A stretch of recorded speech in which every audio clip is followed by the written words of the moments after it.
Hello दोस्तों, स्वागत है आप सभी का हमारी एक और कहानी में।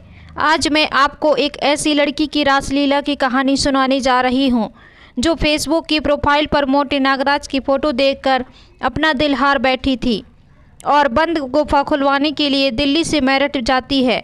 तो उम्मीद करती हूं आपको ये कहानी बेहद पसंद आएगी। मेरा नाम राजू है, मैं मेरठ से हूँ। मेरी उम्र 26 साल है और मेरा कद 5'8" है और नागराज भी काफ़ी सेहतमंद और मोटा है। शाम को जब मैं फेसबुक पर ऑनलाइन हुआ तो मैंने देखा कि एक लड़की की फ्रेंड रिक्वेस्ट आई हुई थी।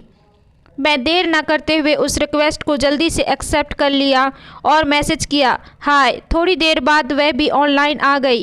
फिर हमारी बातों का सिलसिला शुरू हुआ। मैंने उसका नाम पूछा तो उसने अपना नाम टीना बताया और अपना शहर दिल्ली बताया और उसने अपनी उम्र 21 बताई। थोड़ी दिन तक हम दोनों की बातें ऐसी तरह चलती रही। फिर धीरे धीरे वह मुझसे खुलकर बातें करने लगी, जैसे कि तुम्हारी कितनी गर्लफ्रेंड है, क्या तुम कुंवारे हो या फिर शादीशुदा हो। मैंने भी सफ़ेद झूठ बोल दिया कि मेरी अभी कोई गर्लफ्रेंड नहीं है और ना ही मैं शादीशुदा हूँ। फिर उसने मुझसे पूछा, जिस नागराज की फ़ोटो तुमने अपने अकाउंट में लगाया है, क्या यह तुम्हारा ही है? तो मैंने उससे कहा, हाँ, यह मेरा ही नागराज है। उसने पूछा, इतना तंदुरुस्त है और इतना मोटा तुम्हारा है? मैंने कहा, हाँ, मेरा ही है। मैंने उससे पूछा, तुमको नागराज पसंद नहीं आया क्या? उसने कहा, नहीं, ऐसा नहीं है, मुझे बहुत पसंद है, मुझे ऐसे ही नागराज की ज़रूरत है। मैंने उससे कहा, तुम नागराज के साथ खेलोगे क्या? तो उसने कहा, क्यों नहीं, ज़रूर खेलने चाहूँगी। मैंने उससे पूछा, तुम अब तक कितनी बार खेल चुकी हो? उसने कहा, अब तक तो मैं एक बार भी नहीं खेली, लेकिन दिल में बहुत ज़्यादा हसरत है किसी अच्छे खासे मोटे तंदुरुस्त नागराज के साथ खेलने की। उसकी बातों को सुनकर नागराज देवता पिटारे के अंदर ही फड़फड़ाना लगा। मैंने उससे बड़े प्यार से बहला फुसला कर समझाया, सब्र रख, जल्दी ही तुझे पिटारे से बाहर आने का मौका मिलेगा। फिर मैंने उससे उसका फिगर पूछा तो उसने अपना फिगर 38, 36, 40 बताया। ये सुनकर मेरे मुंह में पानी आ गया। फिर मैंने उससे पूछा, बोलो कहाँ पर खेलोगी? उसने कहा, जहाँ तुम चाहो। तो मैंने उससे कहा, तुम मेरठ आ जाओ। उसने कहा, मैं मेरठ अभी तो नहीं आ सकती, लेकिन जब आऊँगी तो तुम्हें इन्फॉर्म कर दूँगी। मैंने कहा, ठीक है। मैंने उसकी मेल आईडी मंगाई तो उसने मुझे अपनी मेल आईडी दे दी और मैंने भी उसे भी अपनी मेल आईडी दे दी। फिर हमारी बातें मेल के ज़रिए होने लगी। इसी दौरान मैंने उससे उसका मोबाइल नंबर और उसका फ़ोटो ले लिया और उसे भी अपना नंबर और एक फ़ोटो दे दिया। फिर हम रोज़ रात को घंटों बातें करते थे। एक दिन उसका फ़ोन आया और उसने कहा कि मैं एक हफ्ते बाद मेरठ आने वाली हूँ। तो मैंने उससे कहा, ये तो बहुत अच्छी बात है, अब हम एक हफ्ते बाद मिलेंगे। मुझे इस दिन का बहुत दिनों से इंतज़ार था। तो उसने भी कहा, मुझे भी इसी दिन का इंतज़ार था। तो मैंने उससे कहा, चलो ठीक है, अब हम एक हफ्ते बाद मिलेंगे। फिर एक हफ्ते बाद मैं अपने घर टीवी पर मूवी देख रहा था तो उसने मुझे फ़ोन किया और कहा, 2 घंटे बाद मेरठ के बस स्टैंड पर आ जाऊंगी। तो मैंने उससे कहा, ठीक है, मैं तुमको 2 घंटे बाद स्टेशन पर ही मिल लूँगा।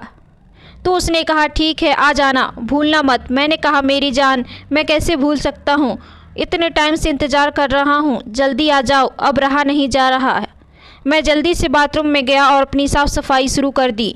नागराज देवता ने तो अभी से ही फनफनाना शुरू कर दिया था। मैंने अपने दूसरे घर की चाबी ली और बाइक उठाकर चल दिया स्टेशन पर। मैं उसके आने का इंतज़ार करने लगा। थोड़ी देर बाद दिल्ली से आने वाली बस मेरठ के बस स्टैंड पर पहुंच गई। फिर मैंने उसे फ़ोन किया तो उसने मुझे बताया कि वह पीछे से आगे की ओर आ रही है। मैंने उससे कहा, मैं गेट पर मिलूँगा। उसने कहा, ठीक है, मैं अभी आती हूँ। थोड़ी देर बाद जब टीना मेरे सामने आई तो मैं देखता ही रह गया। उस समय वह जीन्स और टॉप पहने हुई थी। क्या गजब की लग रही थी। अगर कोई भी उसे देख ले तो बस पागल हो जाए। वही मेरा हाल था। जब हम दोनों ने एक दूसरे को देखा तो बस दोनों एक दूसरे को देखते रह गए। फिर हम दोनों ने हाथ मिलाया और फिर वह जल्दी से मेरे गले लग गई। उसके यूं गले से लगा मुझे और भी ज़्यादा तड़पने लगा।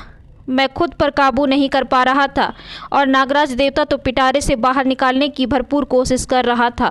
बड़ी मुश्किल से मैंने नागराज देवता को समझाया।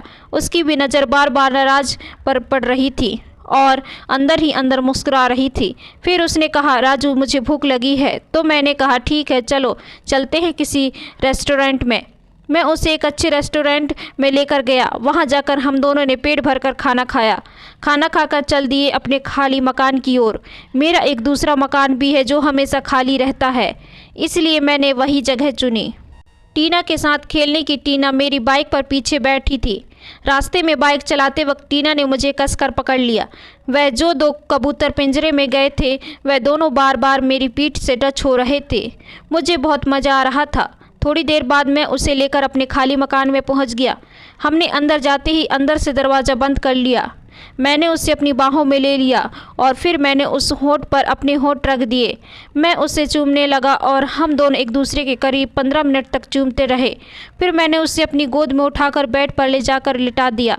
मैं अपने हाथों से दोनों कबूतरों को पकड़कर सहलाने लगा। वह मछली की तरह फड़फड़ाने लगी। उसने कहा, देखो राजू, मेरा पहली बार है, इसलिए थोड़ा आराम से ख्याल रखना। मैंने कहा, जाने मन, जरा से भी दर्द ना दूंगा, जैसा तुम कहोगी वैसा ही होगा। उसने मुझे अपनी बाहों में भर लिया और बेटा आशा चूमने लगी। उसने कहा, राजू मैं खेलने से पहले नागराज के दर्शन करना चाहती हूँ। फोटो में देखकर तो मुझे बहुत पसंद आया था, अब देखना चाहती हूँ क्या हकीकत में भी ऐसा ही है। मैंने कहा ठीक है, तुम्हारी इच्छा को अभी पूरा कर देता हूँ। मैं देर न करते हुए नागराज को पिटारे से बाहर रख दिया। वह देखकर उछल पड़ी और बोली, कसम से आज मेरे दिल की तमन्ना पूरी होगी। यह तो सच में बड़ा ही खूबसूरत है। मैंने कहा, मेरी जान एक बार खेल कर तो देखो, बार बार अपने दिल में हसरत पैदा करेगी। इसके साथ खेलने की वह बोली, क्या मैं इसे टच कर सकती हूँ, अगर बुरा ना मानो तो। मैंने कहा, मेरी जान तुम टच करो या खेलो, आज से ये तुम्हारा ही है। उसने बड़े प्यार से नागराज के फन पर हाथ रखा और प्यार से सहलाया। नागराज खुशी से स्प्रिंग की तरह झूलने लगा। वह देखकर खुश हो गई और मेरे सीने से लिपट गई। मैंने कहा, इस नागराज को जी गुफा के साथ खेलना है, क्या उसके दर्शन नहीं कराओगी? उसने कहा, बिल्कुल, क्यों नहीं। मैंने कहा ठीक है, गुफा के सारे पर्दे मैं ही उतारूंगा। और धीरे धीरे एक एक करके मैं सारे पर्दे उठाने लगा। जैसे ही गुफा पर नज़र पड़ी तो नागराज के मुंह से राल टपकने शुरू हो गई। वह एकदम गोरी चिट्टी साफ सुथरी थी। मैं जल्दी से दोनों कबूतरों को पकड़कर दबाया और उनकी चोंच पर प्यार करने लगा। वह सिसकारी भरने लगी थी और बोली, जरा आराम से करो, कबूतर बहुत ही नाजुक होते हैं। मैंने उसे कसकर अपनी बाहों में जाकर लिया। उसने कहा, देर मत करो और ना तरसाओ। मैंने नागराज को गुफा के द्वार पर रख दिया। नागराज देवता फनफनाते हुए गुफा के अंदर जाने लगे। वह झरपटाने लगी और मेरे बालों को कसकर पकड़ लिया। नागराज देवता धीरे धीरे आधे गुफा में समा गए। पूरा कमरा चीखों से गूंजने लगा। फिर 2-4 बार ही नागराज देवता पूरी गुफा में समा गए। उसकी आंखों से आंसू निकल रहे थे।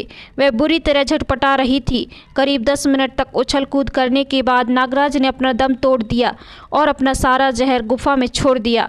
अब हम दोनों ही शांत होकर बिस्तर पर लेटे थे। मैंने अपने होंठ उसके होंठों पर रख दिए और चूमने लगा और थोड़ी देर बाद हम दोनों बाथरूम में गए और एक साथ नहाए। उसने मुझसे वादा किया कि वह यहाँ मिलने दोबारा फिर आएगी। दोस्तों, कहानी कैसी लगी हमें कमेंट करके ज़रूर बताइए। कहानी अच्छी लगी हो तो लाइक करें, शेयर करें, सब्सक्राइब करें। धन्यवाद।